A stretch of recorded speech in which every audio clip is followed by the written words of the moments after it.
একজন আলেম আরেকজন আলেম, আমাদের ভিতরে মাসালাগত দ্বন্দ্ব থাকতে পারে, কিন্তু ফিতরাতগতভাবে নীতিগতভাবে আলেম হিসাবে একজন আরেকজনকে আমরা কলজা কাইটা খাওয়ানোর ক্ষমতা রাখি, ঠিক কিনা? এটাই তো আলেমদের মর্যাদা, বিউটি, ইসলামের বিউটি, বিউটি অফ ইসলাম। এটাই তো বিউটি ইসলামের, যে আমাদের ফরও মাসালা নিয়ে দ্বন্দ্ব থাকবে, কথা থাকবে, কিন্তু আমাদের নিজেদের হৃদয়তা কমবে না, ভালোবাসা কমবে না। ওই যে ওই হ্যানের মতো হইতো না, কথা যে একটা মনে পড়ছে, এটা কি কইলিতা? হাতিমারা গ্রাম আরেক তারা আইসে বিয়া করাইতো। হাতিমারা গ্রামও আরেক তারা দূরের থেকে মনোহরগঞ্জের থেকে হাতিমারা গ্রামও আইসে ফলা বিয়া করাইব। এহেন ঘটকে এক মাইয়ার সন্ধান দিছে, হাতিমারা হাই স্কুলের ফিসে দিয়া ভালো একটা মাইয়া আছে, আপনারা গিয়া চাইতেন পারেন। তো ঘটকের এই কথা শুনে ফলার বাপে আইসে হাতিমারা। হাতিমারা আগেই এবার রাত্রিও আছে স্কুলের ফুবি দিয়া। তো উত্তর মাইয়ার সন্ধান দিছে, আর স্কুলের ফুবি দিয়ে হইল আগের আত্মীয়। তো আগের আত্মীয়র ভাই গিয়া জিজ্ঞাসা, ভাই আপনারা গ্রাম থেকে আমার ফলার লেগে একটা বিয়ার প্রস্তাব গেছে, মাইয়ারা গিরো কোনবা? আমরা স্কুলের উত্তর দিয়া যে ফেশন দিয়া যে বাড়ি, এই বাড়ির থেকে তো মাইয়ার এই একটা সন্ধান গেছে। মাইয়ার বাপের নাম কি? কইছে তো বাপের নাম কইছে। কয় তো কি জানতে নাইছে? কয় জানতাম আইসে আপনারা তো আমরা পুরান আত্মীয়, তো তারা মানুষ কিরকম এটা একটু জানতাম ইসলাম। তে কতক্ষণ ধুমধুরা থেকে পুরান আত্মীয় কইতে আছে, কয় তারাও আমরারে মানুষ কয় না, আমরাও তারারে মানুষ কই না। এমনি উদাম কইরা সিহুন জিংলা দিয়া ফতফাত ফতফাত ফতফাত কইরা কয়টা ফিডন যাইতো কতক্ষণ অসভ্য। নাউজুবিল্লাহ কর। আমাদের ওয়াজ আরো বেশি লাগে। হাসান বসরি রাহমাতুল্লাহ আলাই আল্লাহর একজন বুজুর্গ ব্যক্তি ছিলেন। এই হাসান বসরি রহমতুল্লাহ আলাই একবার রাস্তা দিয়ে হেঁটে যাচ্ছেন, টিপ টিপ বৃষ্টি পড়ছে, রাস্তা পিছলা হয়ে গেছে, অর্ধভক্ত রাস্তা। তো উনি খুব সাবধানতার সাথে রাস্তা পার হচ্ছেন, যে কোন সময় আবার পড়ে যায়। এমন সময় একটা বাচ্চা লাফাইতেছে, দৌড়তেছে রাস্তার ভিতরে। তো হাসান বসরি রহমতুল্লাহ ডাকে, বাবা এদিকে এসো, তুমি যেভাবে দৌড়তেছো যদি পরে যাও হাত পা ভেঙে যাবে, তো তুমি এভাবে দৌড়াইও না, আস্তে আস্তে হাঁটো, রাস্তায় তো কাদা। ছেলেটা কি বলছে জানেন? ছেলেটা মুচকি হাসি দেয়া কয়, হুজুর আমার চিন্তা আপনি করার দরকার নেই, আমার পা ভাঙলে কিচ্ছু হবে না, আমি একটা ছেলের পা ভাঙবে, কিন্তু আপনি একটু সাবধানে হাইটেন, কারণ আপনি হচ্ছেন জাতির রাহবা, আপনি পা পিছলে পড়ে গেলে গোটা জাতি পা পিছলে পড়ে যাবে, ঠিক কিনা বলেন? আমি পা পিছলে কিচ্ছু হবে না, একটা পা ভেঙে যাবে, নাইলে হাত ভেঙে যাবে, কিন্তু আপনি তো জাতির রাহবার, আপনার লক্ষ কোটি ফলোয়ার, আপনাকে অনেকে ফলো করে, আপনার মাসালার দিকে তাকিয়ে থাকে, আপনার আবাদত বন্দিগিকে তারা অনুকরণ করে। আপনি যদি পা পিছলে যান, আপনি যদি গোমরা হয়ে যান, আপনার যদি কিছু হয়ে যায়, তাহলে ইসলামের সর্বনাশ হয়ে যাবে। সুবহানাল্লাহ বলবেন না? এজন্য সাধারণের চাইতে আলেমের ওয়াজ বেশি দরকার। আজকে বিভ্রান্তি যারা তৈরি করছে সমাজে ইসলামের নাম নিয়ে, তারা কিন্তু সাধারণ মানুষ না। অধিকাংশ ওলামায়ে কেরাম ফারু মাসালা নিয়া ফরজের চাইতে গুরুত্ব দিচ্ছে বেশি, আর ফরজ মাসালা নিয়া কোনো কথা নাই, তো ফেজদো লাগবেই। আপনি যদি সালাদ লই আলাপ করেন, তরকারির খবর নাই, তো ফেজদো লাগবেই। সালাদ দিছে না কেন, বিয়া ভাঙ্গা দিছে, এগুলো দিয়ে যে গরুর গুস্ত নাই সেই খবর নাই। আমরা সমস্যা হয়েছে এইটা। ছোট ছোট বিষয় নিয়ে আমাদের দেশে কত দ্বন্দ্ব, কত ফিতনা, কত বিপদ, কত ওয়াজ, কত নসিহত। অথচ বাংলাদেশে কে মিলাদের ভিতরে দাঁড়াইছে, কে বসে আছে, এটা নিয়ে ঝগড়া হয়। কে নফল আদান করেছে, কে করে নাই, এটা নিয়ে মসজিদ বিভক্ত হয়। কিন্তু বেনামাজি নামাজি এই বাংলাদেশে এখন পর্যন্ত একটাও মারামারি হয় নাই, ঠিক কিনা বলেন? একটা জায়গাও মারামারি হয় নাই, যে একদল নামাজ পড়ে না আরেক দল পড়ে, দুই দলের ভিতরে ঝগড়া লাগছে, দুইজন মার্ডার হয়ে গেছে, 25 জন হাসপাতালে গেছে, এই খবর হয় না। খবর হয়েছে কি, কে মিলাদের ভিতরে দাঁড়াইছে, কে দাঁড়ায় নাই, এটা নিয়ে ফিডাফিডি হইতে আছে, বাঁশ চাচতে আছে, তেল লাগাইতে আছে, গুসলিং দিতে আছে, আরেকবার আইয়া কাউ জমার টাইম দোজাইতে আছে, কাউ রাহ তোমার জমা, ইমান লইয়া দৌড়ি। ইমান ঠিক করতে আছে ফরজ নামাজ বাদ দিয়া, জোমান নামাজ বাদ দিয়া, এটার নাম হইল বাংলাদেশ, ঠিক কিনা কও? আমরা তারা পাগড়ি লইয়া যত ফেরেশানি, লুঙ্গি লইয়া তো ফেরেশানি নেই। এখন পাগড়ি পরা হইল সুন্নাহ, আর লুঙ্গি পরা কি? কথা কন, লুঙ্গি পরা কি? এখন আপনারা নাগেশের ফিরসা বুজুরে কইছে ফাগড়ি পড়লা সুন্নত, অনেক সওয়াব আছে। এই কথা শোনার পরে আপনি মাহফিলতে বাড়ুইয়া আন্দাইরো গিয়া লুঙ্গিটা সেরেট করে টান দিয়া ফাগড়ি বেঁধে হাঁটতে আছে। আমি কি বলছিলাম? ফরজ বাদ দিয়া সুন্নত, ফরজের জায়গায় ফরজ রাখবেন, সুন্নতের জায়গায় সুন্নত রাখবেন। সাবধান, ফরজকে সুন্নতকে ফরজের উপরে অগ্রাধিকার দেবেন না। সুন্নতকে যদি ফরজের উপরে অগ্রাধিকার দেন, মুস্তাহাবকে যদি ফরজের উপরে অগ্রাধিকার দেন, তাহলে ঝামেলা হবেই। ফরজের জায়গায় ফরজ, ওয়াজিবের জায়গায় ওয়াজিব, সুন্নতের জায়গায় সুন্নত, মুস্তাহাবের জায়গায় মুস্তাহাব, মুস্তাহাসানের জায়গায় মুস্তাহাসান, এমনভাবে স্তর ভেদে রাখবেন। মায়ের মর্যাদা বেশি, বউয়েরও সম্মান বেশি, বউয়ের দাম কোনো অংশে কম না। এই জন্য বউয়ের মর্যাদা দিতে দিতে আম্মাটা হন যেত না। দেখা যাবে বউরে কি মাঠে কেলন যাব যে তোমারে কি কইতাম, তোমার এত মহব্বত লাগবে আছে এ আম্মাই, এই কথা বলা যাবে নাকি? বউ থাকবো, থাকবো, বউ হিসাবে থাকতো না আর কি। বেড়ি তো থাকবে, বেড়ি যাইব গো। এই জন্য খুব সাবধান, ফরজকে ফরজের জায়গায় স্থান দেবেন। এর মানে আমি সুন্নতকে দয়া করে ভুল বুঝবেন না, সুন্নতের অনেক দাম। এর মানে সুন্নতকে আমি অবহেলা করছি না, সুন্নতকে আমি খামখেয়ালিও করছি না, সুন্নতের মর্যাদাও কমিয়ে দিচ্ছি না। তবে সুন্নত কার জন্য? যে ফরজ ওয়াজিব আদায় করে তার জন্য না সুন্নত। ওজিফা কার জন্য? এই যে আমরা ফিরসা হুজুর, আমরা যে মানুষের কই ওজিফা 33 বার সুবহানাল্লাহ, আল্লাহ 7 বার, 19 বার, এই যে আমরা যে ওজিফা দিতে আসি, কার লাগিয়া? যেতে নামাজ পড়ছে তার লাগিয়া নাকি নামাজ বাদ দিয়া? নামাজ বাদ দিয়া ওজিফা হইল তার জন্য যে নামাজ পড়েছে। নামাজই আপনি পড়েন নাই, তো ওজিফা আদায় করে কি করবেন? ওজিফা আদায় করে আপনি কি করবেন? আপনি আসলটাই তো করেন নাই। সুতরাং আমরা ফরজকে ফরজের জায়গায় রাখবো, ওয়াজিবকে ওয়াজিবের জায়গায় রাখবো, সুন্নতকে সুন্নতের জায়গায় রাখবো, মুস্তাহাবকে মুস্তাহাবের জায়গায় রাখবো। আচ্ছা, মনে করেন আরো সহজ করে বলি, একজন লোক মারাত্মক অসুস্থ, এমন অসুস্থ সে উঠা দাঁড়াইতে পারে না কোনো মতে। তার বউ এখন সে দাঁড়াইয়া ফরজ নামাজটা পড়ছে, ফইরে সে কাটিয়ে শুয়ে গেছে, আর উঠতে পারতেছে না। এখন বলেন তো, সে যদি কয় যে আমার শরীর ভালো না, যেহেতু সুন্নত যেহেতু পড়তাম না, ফরজেরও দরকার নেই, এই কথা বললে হবে? এই কথা বললে হবে? যতক্ষণ সামর্থ্য গুলায় অন্তত যদি ফরজটা হতে পড়ে, সুন্নতটা পড়তে পারলো না অসুস্থতার কারণে, সে বেঁচে যাবে। কিন্তু ফরজটাও যদি সে না পড়ে, সে আটকে যাবে। ঠিক কিনা কন? তো এই জন্য আবারও বলি, ফরজকে ফরজের জায়গায় রাখবেন, নফলকে নফলের জায়গায় রাখবেন। তো হুজুরে যখন মাহফিল ওয়াজ করতে আসে যে ফরজের অনেক দাম, সুন্নতের দাম সুন্নতের জায়গায়, ফরজের দাম ফরজের জায়গায়, সারা জীবনের সুন্নত মিলাইল একটা ফরজ কোনো বানান যাইত না। বানান যাব? কথা কয় না, বানান যাব? আপনি কি মাহফিল আইলে কথা কন না? কথা কইেন।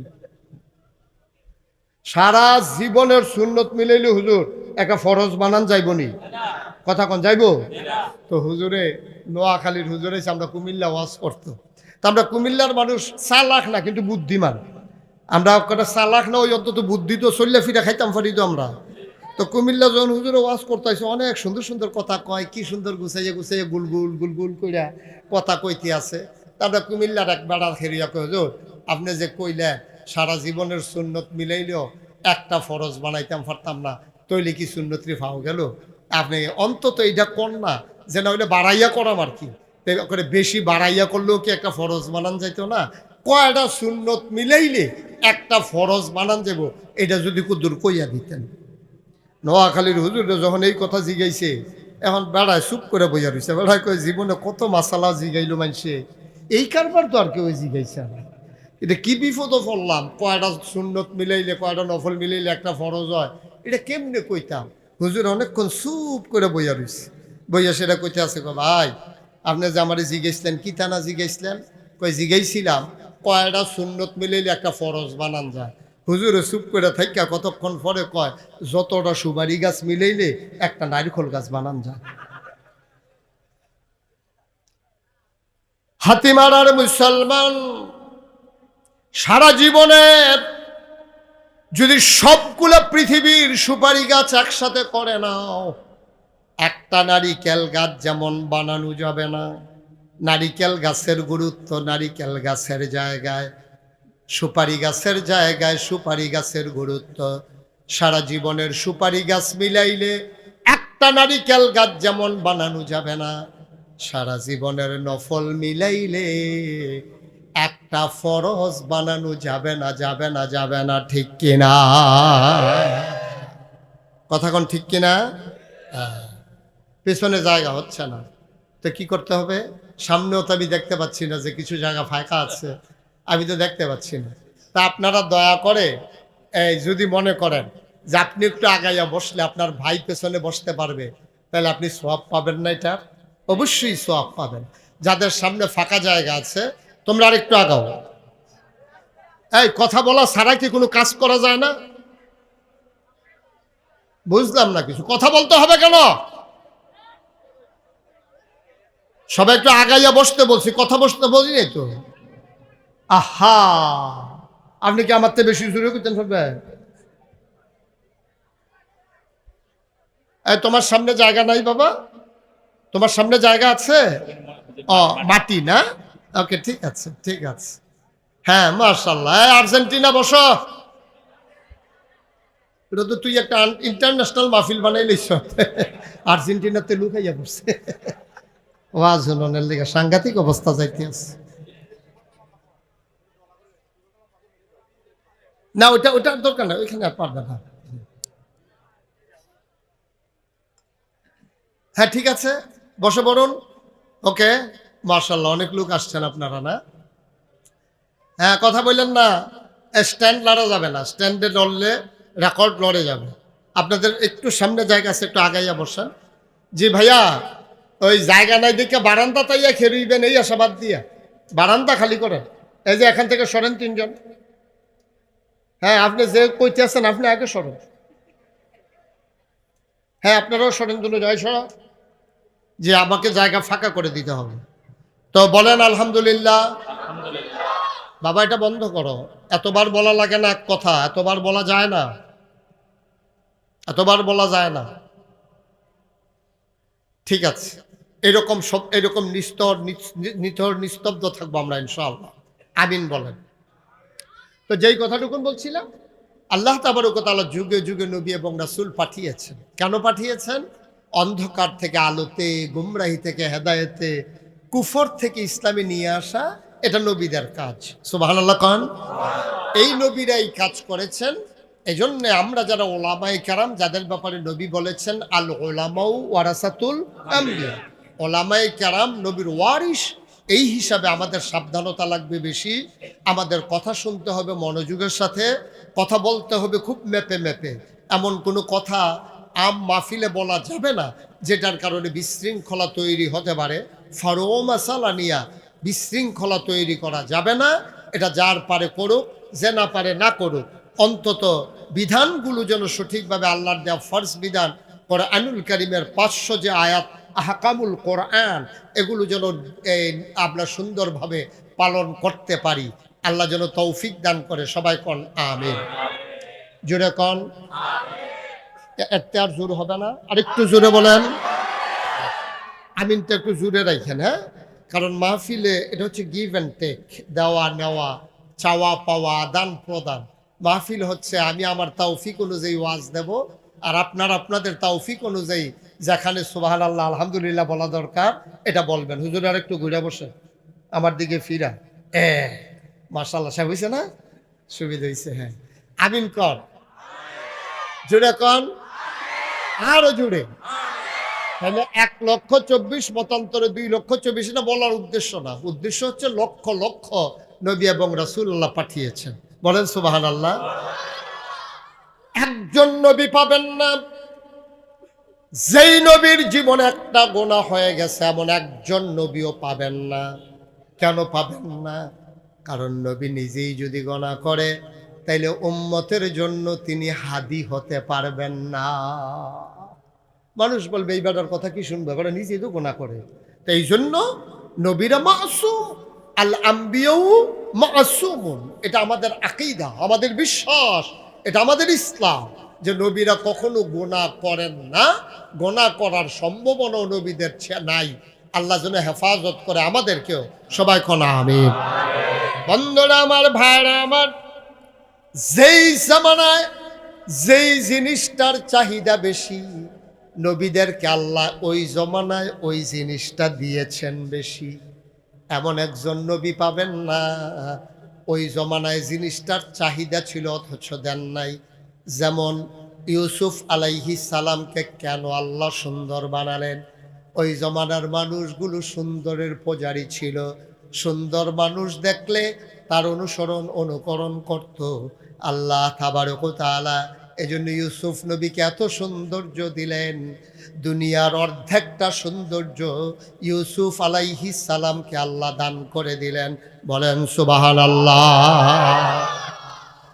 দাউদ আলাইহিস সালাম, ওই জমানায় মানুষের লোহার ব্যবহার ছিল বেশি। লোহা আগুনে পুড়াইয়া পিটাইয়া পিটাইয়া মানুষ লোহা দিয়া ঘর বানাইতো, লোহা দিয়া বাসন পেয়ালা বানাইতো, দাও কোদাল বানাইতো, জোতা টুপি বানাইতো লোহা দিয়া, শিরস্থান বানাইতো, বর্ম বানাইতো, অস্ত্র শস্ত্র বানাইতো লোহা দিয়া। ওরা বানাইতো আগুনে পুড়াইয়া পুড়াইয়া। আল্লাহ দাউদ নবীর এমন ক্ষমতা দিলেন, আগুনে পোড়ানো লাগে না। দাউদ নবী লোহার টুকরা নিয়া যেমন আকৃতি দেওয়ার চিন্তা করতেন, তেমন আকৃতি দেওয়ার ক্ষমতা আল্লাহ দাউদ নবীকে দান করেছিলেন। বলেন সুবহানাল্লাহ। একটা লোহার টুকরা নিয়া দাউদ নবী যদি মনে করতেন যে আমি এইরকম একটা কাপ বানাবো, তিনি এটা আগুনে পোড়ানো লাগতো না। আঙ্গুল দিয়া টিপে টিপে উনি যেমন করে ঘোরাতেন, লোহাটা এমন করে হয়ে যেত। উনি লম্বা করতে চাইলে লোহা লম্বা হতো, উনি বাঁকা করতে চাইলে লোহা বাঁকা হয়ে যেত। দাউদ আলাইহিস সালামের জমানায় যেহেতু লোহার ব্যবহার ছিল বেশি, আল্লাহ তাকে এই যোগ্যতা দান করেছেন।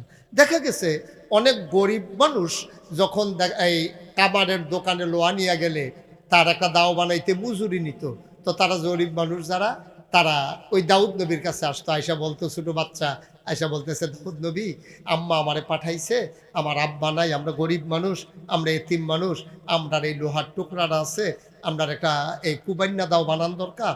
আম্মাই কইছে একটা দাও বানাই দিতেন। দাউদ নবীকে নিয়ে আসো। তাই না, সেটা বিসমিল্লা করে এমনি টান দিত, লম্বা হইতো, আবার বাঁকা করতো, বাঁকা হইতো, আঙ্গুল দিয়া ফোসা দিত, দাঁড় হইতো। তো দাউদ নবী কইতো, নাও তোমার আম্মারে কইও আসার লাগাইয়া কুবাইতো। সুবহানাল্লাহ কইতেন না?